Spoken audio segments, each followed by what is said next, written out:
रामकृष्ण. दृष्टांत ते सिद्धांत भाग 8. दृष्टांत ते सिद्धांत ही आपली चालू असलेली मालिका, ज्या मालिकेतून आपण विचार करत असताना, चिंतन करत असताना आतापर्यंत 7 भागामध्ये काहीतरी आपले 7 सिद्धांत घेऊन अनेक दृष्टांताने आपण तो विषय समजावून घेण्याचा प्रयत्न केला. आजच्या ज्या 8व्या भागामध्ये दृष्टांत ते सिद्धांत भाग 8 मध्ये एक नवीन विचार घेऊन तुकोबारायांचं वचन आपल्यासमोर मांडतो.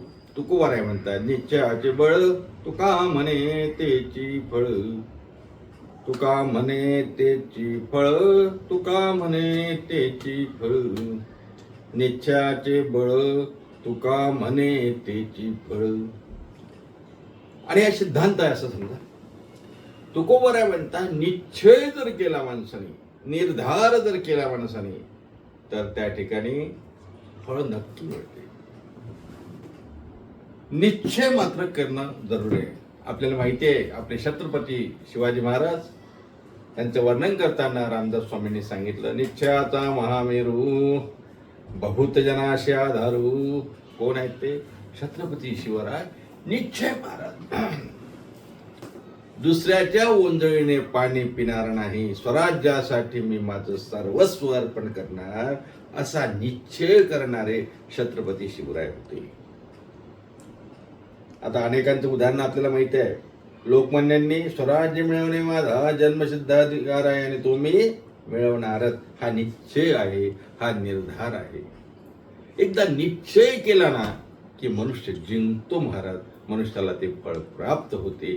अनेक ठिकाणी, अनेक कथेमध्ये, अनेक गोष्टीमध्ये आपण ते बघत असतो. निश्चय महत्वाचा आहे. बरेचदा काय होते, आपण प्रयत्न न करता, कामाला सुरुवात न करता अगोदरच हार मानतो. का हो, हे ते आपल्याला जमणार काय बुवा? ते तर काय आपल्याला लायकीचं नाही काम, ते काय नाही बुवा, आपल्याला नाही जमणार, आपल्या त्यांनी ते होऊ शकत नाही. कुठल्याही गोष्टीचा निश्चय महत्वाचा आहे. तुकोबाराय म्हणताय, निश्चयाचे बळ तुका म्हणे तेची फळ. निश्चयाचं बळ असावं, निश्चयाची शक्ती असावी, निश्चयाचा सन्मान करण्यासाठी शक्ती, बल, निश्चय रूपी शक्ती आणि बल आपल्याजवळ असली पाहिजे. चला, हा सिद्धांत आपल्याला समजून देण्यासाठी एक गोष्ट सांगतो. साधी गोष्ट आहे. एक मेंढपाळ होता, मेंढपाळ धनगर. आणि तो मेंढपाळ आपल्या मेंढ्या घेऊन जंगलामध्ये, वनामध्ये चारायला गेला. आता मेंढपाळ जातातच जंगलामध्ये. आपल्या मेंढीचा कळप काय असतील तेवढ्या मेंढ्या, 2-4 खंड्या, काय आता खंड्या मेंढ्या शब्द कोणाला समजणार नाही का? 100-500 मेंढ्या घेऊन आपला मेंढपाळ जंगलामध्ये मेंढ्या चारायला निघाला. ठीक आहे. आता संध्याकाळची वेळ झाली आणि आता घरी परतणार मेंढपाळ मेंढ्यांना घेऊन. तेवढ्यात काय, थोडस पावसाची सर आली. थोडे इकडे तिकडे पाऊस सुरू झाल्यामुळे मेंढ्या थोड्या, आता मेंढपाळाला वाटलं की पाऊस येतोय, त्यापेक्षा आपण घरी गेलेलं बरं. मेंढपाळ आपल्या मेंढ्यांना घेऊन निघाला. काय झालं, आकाशामध्ये ढग जमा झाले, अंधार पडला आणि त्यातून एक मेंढीचं पिलू, एक मेंढीचं मेंढरू मागे राहिलं आणि मेंढपाळ आणि मेंढ्या निघून गेल्या. अंधार पडल्यामुळे मेंढराच्या पिलाला, कोकरूला मेंढपाळही दिसत नव्हता आणि मेंढ्याही दिसत नव्हता. मग काय करायचं? इकडे थोडा पाऊस सुरू आहे. मग मेंढपाळा त्या मेंढ्याच्या पिलानं, म्हणजे कोकरूनं विचार केला, तर रात्री इथेच काढू. उद्या मेंढपाळ आपला मेंढ्या कुठतरी दिवस निघाला की दिसेल, मग त्यात सामील. पण रात्र काढायची कुठं? म्हणून बाजूच्या असलेल्या झाडीमध्ये, एका जाळीमध्ये ते मेंढीचं कोकरू जाऊन बसलं. नेमकं ते जिथे जाऊन बसलं ते वाघाची गुहा होती, वाघाचं राहण्याचं ठिकाण होतं. आता मेंढराच्या पिलाला एवढ्या कर्कश वनामध्ये रात्रीचं आपण कुठल्या तरी कोणाच्या तरी गुहेत, घरात जाऊन बसलो. पण हे कुणाचं घर असेल, काय असेल विचारायला त्याला असं वाटलं. समजा हे वाघाचं घर असेल, कोण्या हिंस्त्र पशुचं घर असेल, आपल्याला आपली शिकार होईल, पण काही उपाय नाही. त्या मेंढ्याच्या मेंढरूने, कोकरूने, पिलाने विचार केला की आता निश्चय करायचा, काही उद्या संकटाशी सामना करायचा आणि आपण जिंकायचं, असं कोकरूने ठरवलं. हे बघा, नाहीतरी मरण आलंय, नाहीतरी मग असं मेल्यापेक्षा, खाली मान टाकून मेल्यापेक्षा लढून मरू ना, बुद्धी चातुर्य चालून त्या ठिकाणी चालून मरू ना. मी निश्चय करतो, कोणीही आलं तरी मी त्याचा सामना करेल. झालं महाराज. खरोखर ते वाघाची जाळी होती, वाघाची गुहा होती, वाघाचं घर होतं. पाऊस सुरू झालं, रात्रीची वेळ झाली, वाघ सुद्धा आपल्या गुहेकडे निघाला, त्या जाळीकडे निघाला. आणि आता पावसाची वेळ झाली म्हणून आपल्या जाळीमध्ये, गुहेमध्ये घुसायला लागला. आणि पाहतो दुरून आपल्या गुहेमध्ये, तर त्याला ते कोकराचं पिलू दुरून दिसलं नाही अंधारात, पण त्याचे डोळे चमकत होते. आणि ते चमकणारे डोळे बघून वाघाला वाटलं, आपल्या गुहेमध्ये कोण हो? वाघ विचार करतो, ज्या अर्थी आपल्या गुहेमध्ये, आपल्या घरामध्ये जाऊन बसला, त्या अर्थी आपल्यापेक्षा बलवान, आपल्यापेक्षा ताकदवान, आपल्यापेक्षा मोठा कोणीतरी असला पाहिजे. आता वाघाला मनात संशय आला की ज्या अर्थी आपल्या घरात जाऊन बसला, त्या अर्थी हा साधारण नाही. म्हणून वाघ म्हणतो, कोण आहे आतमध्ये? आता तुम्ही म्हणाल, वाघ बोलत असतो का, मेंढर बोलत असतात का? या आमच्या दृष्टांतातलं कोणीही बोलते. तेव्हा तो वाघ ते कोणी बाहेरून बोलतो, कोण आहे रे आतमध्ये? ते मेंढ्याचं पिलू, मेंढरू, कोकरू उलट जबाबे उत्तर देते, का रे तू कोण मला विचारणार? कोण विचारतेस म्हणते असं? मेंढराचं कोकरू. कोणाला म्हणते? वाघाला म्हणते, तू कोण मला विचारणार? आता वाघ जास्तच घाबरला म्हणे. नाही नाही, मी विचारतोय तू कोण आहे म्हणे. तू सांग तू कोण आहे? मेंढराचं पिलू विचारतो. तो म्हणतो, मी जंगलाचा राजा वाघ आहे, वाघ. असं म्हटल्या हे मेषाचं पिलू, मेंढराचं पिलू कोणतं? असा तू जंगलाचा राजा वाघ आहे का? अरे मी मेष राजा आहे, मेष राजा. असं म्हटल्या वाघाला वाटलं, मी जंगलाचा राजा, हा तर मेष राजा, म्हणजे नक्कीच कोणीतरी मोठा असला पाहिजे. जे वाघाने धूम ठोकली महाराज, जे वाघ पळून गेला, पुढे पळता पळता पळता पळता मध्ये त्याला कोल्हा मिळाला. कोल्हा म्हणतो, वाघ दादा कुठे पळताय?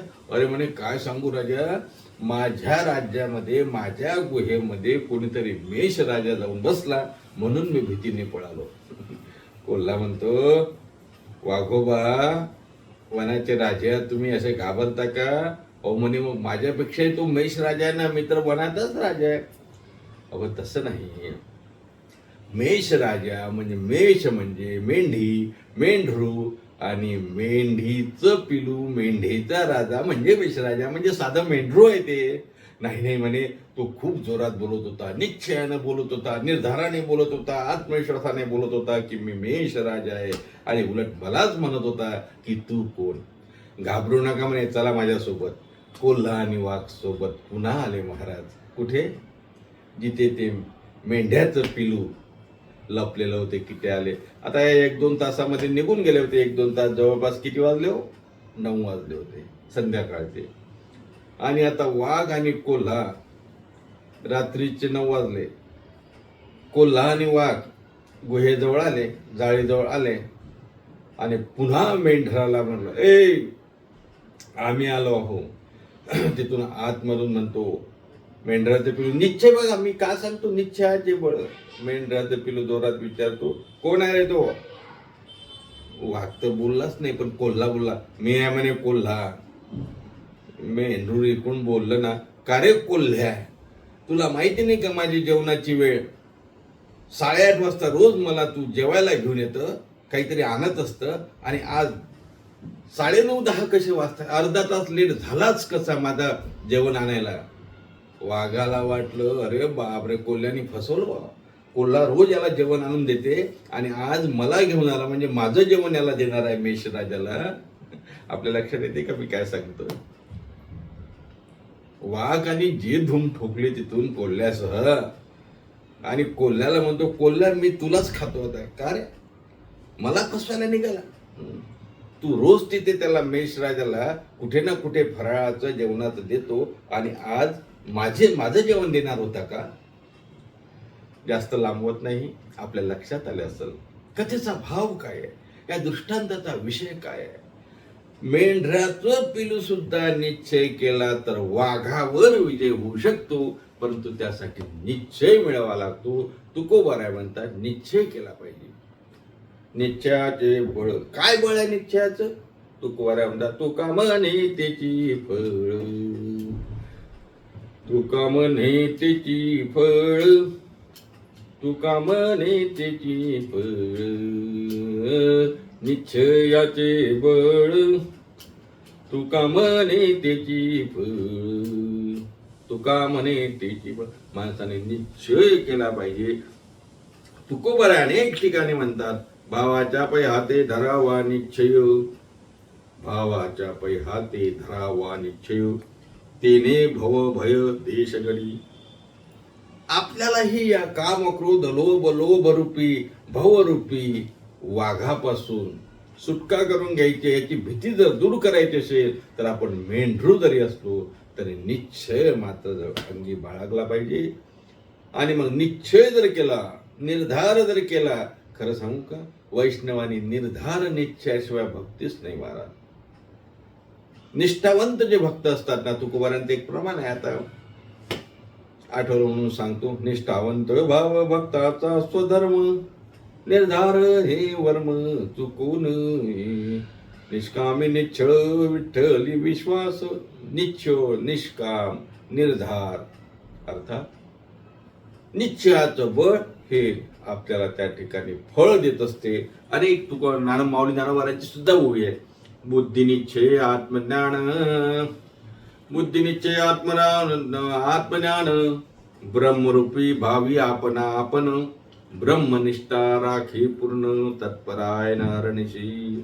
अर्थात निश्चयानं निर्धारानं कुठल्याही गोष्टीवर आपल्याला विजय मिळवता येतो. आणि मग या संसारामधले आपले जे षडरिपू आहे, संसारामधले षडरिपू जे परमार्थाच्या आड येतात, यावर जर विजय मिळवायचा असेल तर आपल्याला भक्तीचा निश्चय केला पाहिजे. आणि एकदा का निश्चय केला की मग तुकोबाराय म्हणतात त्याप्रमाणे निश्चयाचे बळ, तुका म्हणे त्याची फळ. आज दृष्टांत सिद्धांत या आपल्या मालिकेतल्या 8व्या भागाला आपण इथेच थांबूया. पुन्हा भेटूया पुढच्या भागामध्ये दृष्टांत सिद्धांत भाग 9 मध्ये. असंच एखादा वेगळा सिद्धांत घेऊन दृष्टांतासोबत. तोपर्यंत सर्वांना रामकृष्ण हरी. पुंडलिक वरद विठ्ठल श्री ज्ञानदेव तुकाराम दत्तात्रय जनार्दन श्रीनाथ माऊली ज्ञानेश्वर महाराज की जय.